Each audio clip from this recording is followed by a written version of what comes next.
সামনাসামনি তার বলতে আনইজি লাগে, আনইজি ফিল মনে হয়, এই জন্য ক্যামেরায় বললাম। যদি শেষ হয়ে না থাকে আবার তারে নাও করে দিছি যে এটা মানে আমার বলার দরকার নাই যে আমি বেতন বেশি চাইছি, আপনি দিয়ে দিন।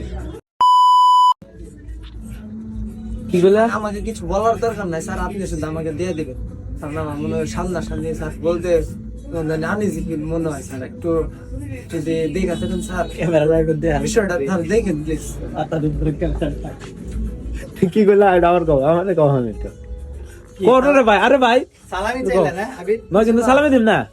ভাই কইলাম যে স্যার আছে না, স্যারকে 1,000 টাকা বেতন বাড়িয়ে দিতে বললাম। সামনাসামনি তার বলতে পারি না, মানে ঈদ বোনাস আর কি, ঈদের বেতন আর কি। মানে কিসের জন্য বলেছি তোমার হইতেছে ভাই, সামনাসামনি তার বলতে আনইজি লাগে, আনইজি ফিল মনে হয়, এই জন্য ক্যামেরায় বললাম। যদি শেষ হয়ে না থাকে আবার তারে নাও করে দিছি যে এটা মানে আমার বলার দরকার নাই যে আমি বেতন বেশি চাইছি, আপনি দিয়ে দিন। এটুকুই আর কি। আচ্ছা ভাই, দিব ইনশাল্লাহ দিব। আপনি দেবেন না সালামি? অবশ্যই সালামি বাবা, আবিদ ভাই আমার ছোট ভাই।